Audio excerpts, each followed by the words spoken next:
नमस्कार दोस्तों, आप सभी का स्वागत है हमारे इस YouTube चैनल सरस्वती जी के क्लासेस में। आज की इस क्लास में हम झारखंड के आदिवासी के क्रम में जानेंगे सबर जनजाति तथा कोरबा जनजाति के महत्वपूर्ण बातों को जो कि एग्जाम में पूछे जा सकते हैं। तो आइए सबसे पहले हम जानेंगे सबर जनजाति के बारे में। सबर जनजाति जो है वो झारखंड की एक लघु और आदिम जनजाति है। सबर जनजाति जो है वो आदिम जनजाति के अंतर्गत आती है और हमें ये पता है कि जो झारखंड में 32 जनजातियां पाई जाती हैं, जिसमें से जो 24 जनजातियां हैं, 24 जो है वो जनजातियां हैं और 8 को आदिम जनजातियों के अंतर्गत रखा है और उसी में से एक है सबर। ये सबर जनजाति जो है इसके अस्तित्व का उल्लेख हमें त्रेता युग से ही प्राप्त होता है। त्रेता युग यानी कि रामायण के काल से ही सबर जनजाति के अस्तित्व का उल्लेख जो है वो मिलता है। फिर इसका सबर जो है इसका एक और नाम है जिसे पहाड़ी खड़िया भी कहा जाता है। सबर जनजाति को पहाड़ी खड़िया भी कहा जाता है। इनका जो निवास स्थल है मुख्य रूप से ये सिंहभूम क्षेत्र में पाए जाते हैं और इसका कारण क्या है कि जो सबर जनजाति है इनका मूल क्षेत्र जो है वो उड़ीसा है और वहीं से ये आके सिंहभूम में बसे हैं, इसलिए मुख्य रूप से ये पूर्वी सिंहभूम पश्चिमी सिंहभूम क्षेत्र में पाए जाते हैं और अन्य क्षेत्रों में भी इनका छिटकाव हुआ है, जैसे कि रांची, धनबाद, बोकारो, गिरिडीह, हजारीबाग आदि। तो इन क्षेत्रों में भी ये देखने को मिलते हैं, लेकिन मुख्य रूप से देखा जाए तो ये सिंहभूम क्षेत्र में ही पाए जाते हैं। इनकी जो प्रजाति है वो प्रोटो ऑस्ट्रोलायड है। सबर जनजाति की जो प्रजाति है वो प्रोटो ऑस्ट्रोलायड के अंतर्गत आती है। इनकी 3 प्रमुख शाखाएं हैं। जो सबर जनजाति है इसकी 3 प्रमुख शाखाएं हैं। पहला है झारा, दूसरा है बासु और तीसरा है जायतापति। तो ये 3 शाखाएं हैं सबर जनजाति की, जिसमें से केवल झारा ही है जो झारखंड में पाई जाती है। झारा सबर जो है वही झारखंड में पाई जाती है। इसे याद करना भी आसान है क्योंकि झ से झारा और झ से झारखंड। तो एग्जाम में अगर यहाँ से क्वेश्चन आता है तो बहुत आप आसानी से बता सकते हैं कि झारखंड में कौन सी सबर जनजाति पाई जाती है। तो जो झारा सबर जनजाति की सबर जनजाति की शाखा है वही मेनली झारखंड में पाई जाती है। अभी हम लोगों ने जान लिया है कि इनका जो मूल स्थान है सबर जनजाति का वो उड़ीसा है। फिर जो इनमें गोत्र प्रथा नहीं होती है। गोत्र प्रथा का प्रचलन जो है वो सबर जनजाति में नहीं होता है। वधु मूल्य की परंपरा इनमें पाई जाती है और पूर्वजों की पूजा की प्रथा भी प्रचलित है सबर जनजातियों में। साथ ही ये काली की पूजा भी करते हैं। पूर्वजों की पूजा तो ये करते ही हैं, साथ ही ये काली के उपासक भी हैं सबर जनजाति के लोग।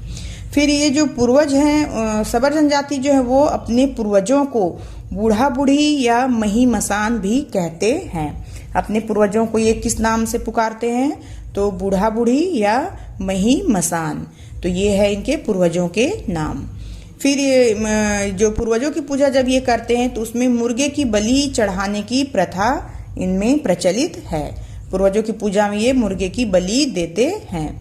आर्थिक आधार जो इनका है वो मजदूरी और खेती दोनों ही है। सबर जनजातियों के आर्थिक आधार कौन कौन से हैं? तो मजदूरी भी है और साथ में ये खेती भी करते हैं। इनका जो युवा गृह है युवा गृह का इनमें अभाव पाया जाता है। सबर जनजातियों में युवा गृह का प्रचलन नहीं होता है।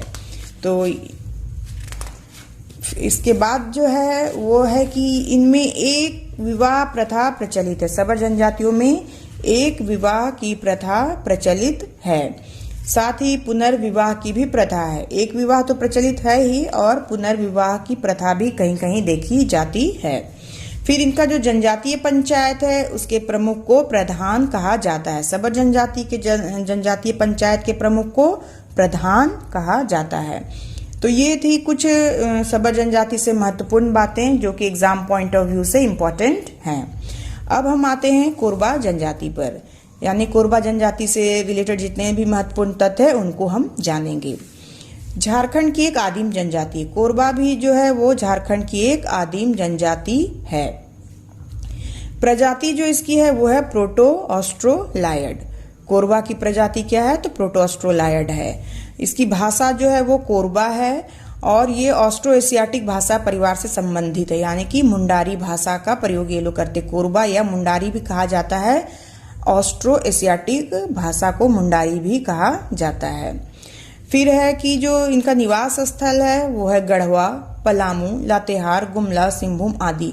लेकिन मेन रूप से इनका जो क्षेत्र देखा जाए तो ये पलामू क्षेत्र है। कोरबा जनजाति मुख्य रूप से पलामू क्षेत्र में पाए जाते हैं। इनकी दो शाखाएं हैं, एक है पहाड़िया कोरबा जो पहाड़ों पर रहते हैं और दूसरा है डिहरिया कोरबा जो मैदानों में रहते हैं। यानी पहाड़ों की चोटियों और ढलानों पर रहने वाले कोरबा को पहाड़िया कोरबा, और जो पहाड़ों के मैदानी इलाकों में यानी गिरिपाद उसे हम कह सकते हैं या मैदानी इलाका कह सकते हैं, तो वहाँ जो कोरबा रहते हैं उसे डिहरिया कोरबा के नाम से जाना जाता है। फिर इनमें जो गोत्र प्रथा भी इनमें प्रचलित है। कोरबा में गोत्र प्रथा जो है गोत्र प्रथा देखी जाती है। इनके जो प्रमुख गोत्र हैं वो है हुटर टिट्टो, कासी, सुइया, खरपो, कोकट, बुचुंग आदि। कहीं कहीं इनके नामों में थोड़ा बहुत अंतर पाया जा सकता है, किसी किसी बुक में थोड़ा अलग भी नाम दिया हुआ है। फिर क्या है कि समगोत्रीय विवाह वर्जित है। हर और भी जनजातियों की तरह इनमें भी समगोत्रीय विवाह जो है वो वर्जित है। फिर है कि एकल विवाह की प्रथा का प्रचलन है। इनमें एकल विवाह की प्रथा का प्रचलन है। माता पिता द्वारा तय विवाह के अलावा पलायन एवं प्रेम विवाह का प्रचलन है। इनमें माता पिता के द्वारा जो विवाह तय होता है वो तो होता ही है, यानी कि क्रय विवाह उसे कहा जा सकता है या आयोजित विवाह कहा जा सकता है, तो वो तो प्रचलित है ही। साथ ही इनमें पलायन विवाह और प्रेम विवाह का भी प्रचलन है। फिर विवाह जो है वो जो विवाह की विधि है वो दो तरह से होते हैं, यानी विवाह जो इनमें कराया जाता है वो दो तरह से हो सकता है। एक है चढ़के विवाह। चढ़के विवाह यानी कि कन्या के यहाँ विवाह, यानी जो विवाह जिसमें वर जो है बाराती लेके कन्या के यहाँ जाता है और कन्या के घर में ही विवाह संपन्न होता है, उसे चढ़के विवाह कहा जाता है और ये ज्यादा खर्चीला विवाह होता है। दूसरा है डोला विवाह, और ये जो डोला विवाह है उसमें जो कन्या होती है उसे वर के यहाँ ही लाके और विवाह की रस्म अदा की जाती है, तो ये है डोला विवाह और ये चढ़के विवाह से थोड़ा कम खर्चीला होता है। फिर इनमें जो वधू मूल्य की भी प्रथा प्रचलित है। कोरबा जनजाति में वधू मूल्य की प्रथा प्रचलित है। बहुविवाह तथा तलाक बहुत सीमित है। इनमें बहुविवाह देखने को बहुत कम मिलता है और इसकी वजह से तलाक भी बहुत कम है। जब बहुविवाह की ही प्रथा नहीं है तो तलाक भी सीमित है, यानी दोनों ही सीमित हैं, तलाक भी और बहुविवाह भी। इसके साथ ही है जनजातीय पंचायत जो है इनका कोरबा जनजाति का वो भैयारी के नाम से जाना जाता है। जनजातीय पंचायत भैयारी कहलाता है। अर्थव्यवस्था जो इनकी है वो मिली जुली है, यानी कि ये कृषि, शिकार, पशुपालन, मजदूरी, शिल्प कार्य आदि भी करते हैं। स्थानांतरित कृषि भी करते हैं जिसे कि बियोड़ा कहते हैं। स्थानांतरित कृषि या झूम कृषि को अलग अलग नामों से जाना जाता है और कोरबा जनजाति में इसे बियोड़ा के नाम से जाना जाता है।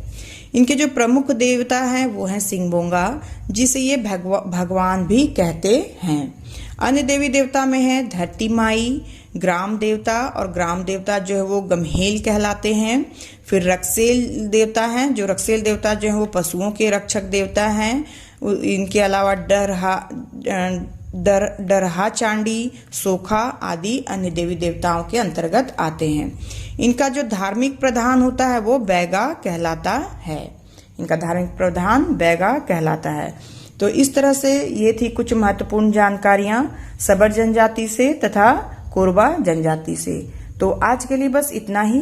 नेक्स्ट वीडियो में हम फिर मिलते हैं। तब तक के लिए धन्यवाद। जय हिंद, वंदे मातरम।